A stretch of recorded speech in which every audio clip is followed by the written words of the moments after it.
Yo, what is going on, guys? It's Leddy-O and welcome to So Serious Gaming, and today I want to speak to you guys about The Division 2 and the Dark Zone.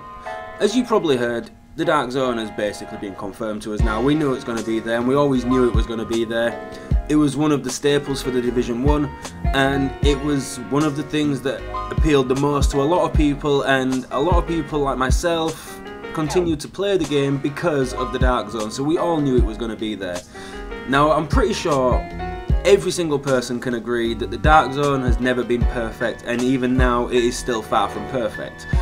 So I've seen, and a lot of you might have seen, some of you may not, but Terry Spears put out on Twitter, you know, he's looking for people to give ideas and things like that for the Dark Zone. There's a thread on Reddit looking for ideas and so on, and I wanted to kind of give some of my ideas, put them into a video, maybe give a couple of ideas from people that I've talked to on Twitter and things like that, and yeah, kind of get the feedback from you guys and give you guys somewhere that you can put your opinions down and, you know, your ideas down, and who knows, maybe developers will see it, maybe they won't, but I mean, it's still good to discuss, right? It's healthy to discuss, it's healthy to compare ideas and maybe even combine ideas to meet a middle ground that produces something even better than what both ideas originally were. So, one of the first things I want to speak about is NPCs, landmarks.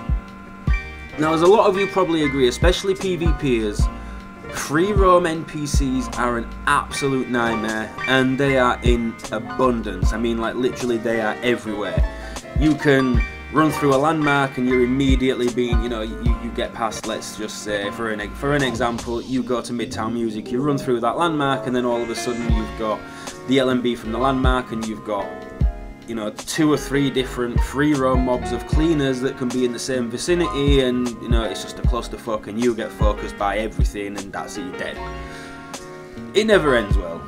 So what I was thinking is, why not reduce the number of free roam mobs, but make the landmark NPCs much tougher? Let's just say, for an example, you know, Midtown Music. The free roam mobs no longer exist, but the landmark itself are legendary. So you have legendary NPCs, and then you have a hunter for the boss. It gives PvE players that challenging PvE experience, but it leaves nice open space for PvP players to engage in their PvP, and also it gives a reason to say, well, okay, these landmarks are really tough, so we need to make sure that these NPCs are actually dropping the best gear going, and that's going to create a reason for people to want to fight with other players.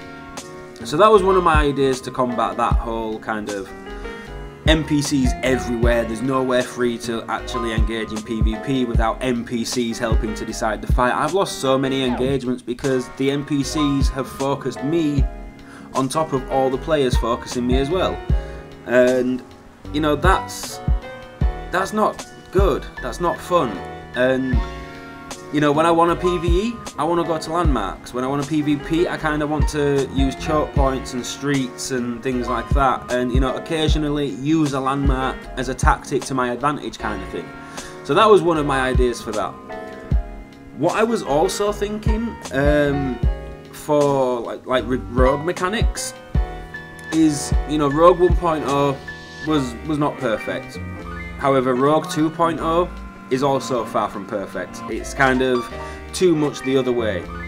So as a middle ground and trying to kind of think of ways to make everybody happy, rather than holding up on the D-pad and having the big red circle above your head and Isaac telling everybody you go rogue, make it a single button tap, allow you to move around so you're not static on the spot, you know, allow you to be able to move around so that people can't just pre-aim you and wait for that instant for you to flag, because you're still stuck in animation for a couple of seconds and you can take damage in those couple of seconds. And it's happened to me many a times where I'm toggling for my team and people are pushing us because they know we're going to toggle, and we can't, you know, no matter how far away we get, by the time I've toggled they're close enough to be able to ADS and pre-aim me, and I've lost half my health before I'm able to start moving again.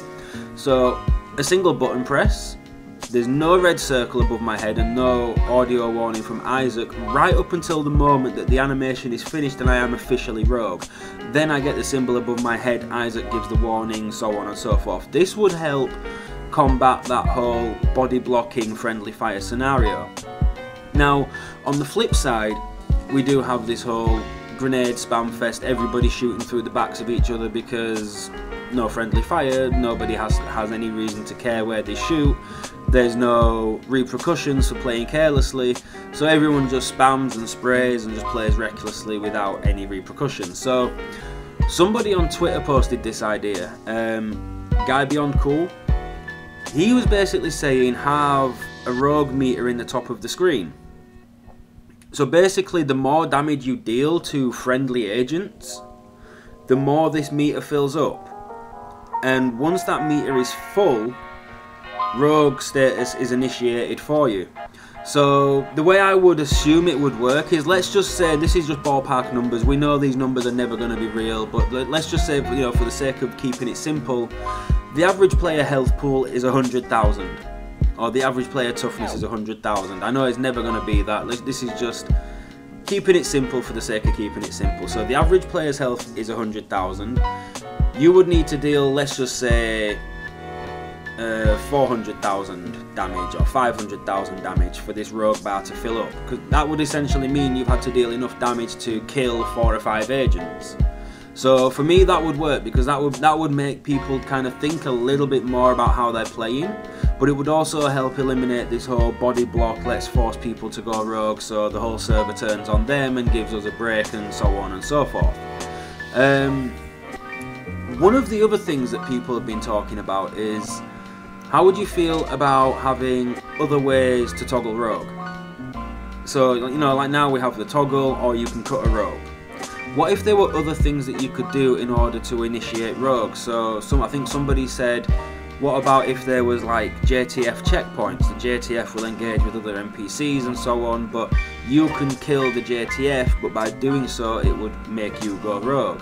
That would create a different tactic. You know, you could essentially just kill the JTF and then turn on the players that are nearby, and it would, you know, kind of catch them off guard, but it would mean that they don't have to take the damage for you to actually go rogue, so they still get to start the fight at full health essentially. So I really like that idea. I haven't really had a chance to think about any other ways of toggling rogue for myself yet, so that's kind of the only idea I've seen, but I really like the whole different ways to go rogue other than just toggling or cutting a rope. There's 2 ways to go rogue at the minute. It would kind of be cool to have more, so if anybody has any great ideas, please feel free to put them in the comments below. I'm really interested to hear what you guys have to say about these things, so anything you agree with, disagree with, or you feel like you have a better idea for, please put them in the comments below. Another thing that I was thinking of was, you know how at the moment we clear rogue, we go to a manhunt station. Now I kind of think the manhunt station is a good idea, it's just implemented very badly and it was done in a very lazy manner, in the sense that they just used what's in Last Stand, and a lot of these things are in extractions or even in landmarks, and that's not cool. And there's a few of them that are literally right next to checkpoint doors or safe room doors, which is really not good. That's not a good way to do it, and you only have one and it's visible to the whole server. Now, as you probably know, these were implemented to try and remove that whole let's run for the hills and, you know, rather than stand and fight scenario, and instead it's kind of created a clusterfuck. 4 people go to the manhunt station to clear their manhunt, the entire server's waiting for them, 3 of them die, the last one runs for the hills, the other 3 try and meet up with him, they get their manhunt but they've all separated, then they all die and there's 1 guy left, and that whole cycle repeats for, well, however long it takes them to die. I've literally been on the run with my team for over an hour because we just can't catch a break. It's impossible for us to regroup, it's impossible for us to do it, and you know, eventually we die and it's not fun. And on the other end, we've been on the other end where we're chasing a team for 45 minutes because the whole server's just there, and it doesn't work. It flat out does not work. So what I was thinking was, you have the manhunt stations, keep them, that's cool. Put them in better locations and maybe give us a choice of 2 or 3. Another thing that you could do, and this would really promote that whole stand of fight, take cover, stand your ground, fight kind of mentality. You have a stronghold. So let's say you go to a dead end on a street in DZ6, you know, like not one of the ones where there's a checkpoint or an entrance to gain access into the DZ from the outside. I mean one that's an actual dead end kind of thing. You get to the bottom of it, there's like a zone, like a marked area, let's just say it just marks up in red.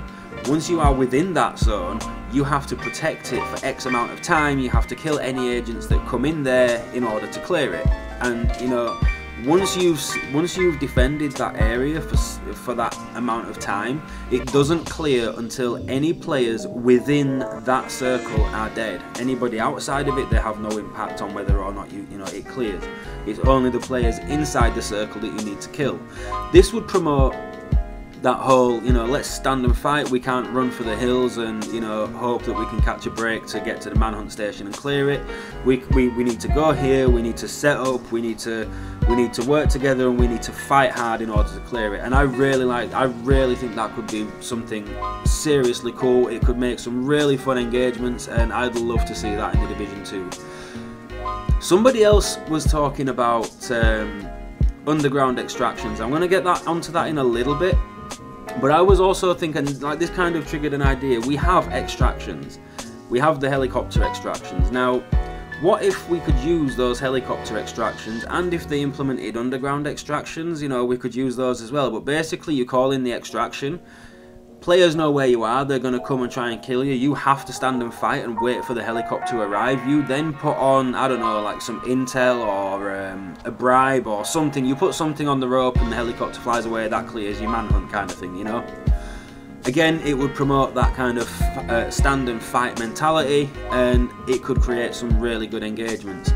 Now, moving on to that whole extraction idea. Somebody was saying, you know, we have the helicopter extractions, but it's only one way to extract. What if there was multiple different ways to get loot out of the dark zone? So, you know, you have the helicopter extraction. Somebody was saying, why, you know, maybe you could have like a cleansing machine or something at the checkpoints where you stand outside, you put one piece of gear in the machine, and it cleanses it and then puts it into your inventory or your stash or whatever. And, you know, that's kind of cool. But the idea that I really liked was the underground extractions. We have all these railway networks, all these railway lines and things like that are not in use. What if you could go down into those, call an extraction, and you know, you wait for a train to turn up. You put your loot or whatever, you know, onto the train takes it away, it goes in your inventory. Now imagine being able to hijack that. You know, you go to the train, you maybe, I don't know, whatever it might be, like at the minute you cut the rope, maybe this is like you cut the power to the train, or, you know, you jam the brakes so that the brakes can't be turned off, or, you know, something like that. But then you have contamination events, and this is where I got really excited. Imagine being underground, you call in your train, right? You put your loot on the train and another team comes in the middle of a contamination event. Can you imagine the engagements that would create? The variety, like, it would just be so cool. It would be freaking amazing, and I would absolutely love to see that. It'd make the whole world, having all these options would make the Dark Zone more dynamic, and it would make it all seem a little bit more real and exciting as well, because you have all these different things you can do, and it would just mean every engagement is going to be so much more different than it already is. So I really liked that idea. There was a few other ideas that had kind of been knocking around as well, but they were those were the few that really stood out to me, and really got me excited, and I really wanted to, you know, I was like, I'd love to be doing that right now. I really want to be doing that right now. So those are kind of a few ideas there. If you guys have any more ideas, please, like I said, do drop them in the comments below. If you are on Reddit and you've seen the thread, you know, make sure you're giving your ideas in that thread. Even, like, look out for Terry Spear on Twitter. He's been asking about it. I know for a fact he's paying real close attention, because he's been, you know, liking a lot of tweets that people have been giving ideas in. He's been responding to a lot of them and things, so he's paying a lot of attention right now. So now, if you have ideas or things that you would love to see within the Dark Zone, now is seriously the time to do it. Now is the time to speak about it, get your ideas out there, because it's obvious that they're looking for ways to make the Dark Zone more fun, more engaging, more enticing for players to get in there and get involved. And at the end of the day, everybody wants the same thing. Everybody wants everybody to enjoy the Dark Zone, whether it's PvE or PvP. PvP players need more people in the DZ, so they've got more people to fight. But on the flip side, you know, you also need more PvE players in the Dark Zone because it helps to split the server a little bit, which kind of helps to lessen the clusterfuck. At the moment, you go into a server and 9 times out of 10 it's 4 PvP players going up against 20 PvP players because everybody's in there for the same thing, because, you know, it's not really enticing to PvE players. And on the flip side, you get PvE players that go in there, but then they get pissed off because, you know, PvP players killed them and they don't want to get involved with how the PvP works because it just doesn't appeal to them. It's not exciting, you know, whatever. So let's try and get that middle ground. Let's try and do something that, you know, works for everybody, makes everybody have fun, makes everybody want to get in the DZ and everybody, you know, get involved with different aspects. Another thing that I was also thinking was, and this might help with both sides of the table, in the sense of, I want to encourage more people to go rogue, but at the same time you want to encourage people not to go rogue. So, you know, again, it's all about balance. So what if they did like weekly activities? You know, say, just an example, you know, this week you have to kill X amount of players on a single manhunt, and by doing so you unlock an exclusive vanity item that will not be available ever again. You know, something along those lines, and you get the same on the flip side for the non-rogue side, you know. It would encourage people to play the different aspects of the Dark Zone, the good side and the bad side, so to speak. And it'd be engaging, it gives people a reason to get involved, it gives people a reason to get in there. And another thing I would like to see is Dark Zone specific gear. Now how, you know, obviously I'm not going to get into like stats and attributes and bonuses and all that kind of thing, but I would like to see gear that is specific to the Dark Zone that can only be farmed within the Dark Zone. That would encourage people to get in there to farm that gear, but it would also give players something to fight over. You know, you see somebody, you're still trying to work on your, like, you know, this specific build that you want that will only work against players, then, you know, you've got something you want and you think this guy might have it, you know, it's going to encourage you to fight. But on the flip side, if you have a bag and he's looking for a piece, he may think, well, maybe he's got it and I really need it, so, you know, maybe I'm going to kill him, and, you know, it can work both ways. And again, it's just, it's a way to try and make the Dark Zone more exciting. So there's a few ideas that I've had and a few ideas I've seen from other people that I've spoken to. So yeah, I appreciate you guys watching. Again, if you have ideas, if you have things that you would like to see, if you disagree with anything that I've said or agree with anything that I've said, or could even improve on anything that I've said, please put it in the comments below. Let's get as much like conversation and discussion going on in the comments as absolutely possible, because that's where great ideas come from, is sharing ideas, discussing, disagreeing, agreeing and all that kind of stuff. So make sure you comment in below, make sure you discuss with each other. I'm going to be involved in the comments as well, because I really want the DZ in Division 2 to be something extremely special, something so much more than it is right now. So yeah, I do apologise if you heard the traffic going past. It's pretty warm, I've got all my windows open, so it is what it is.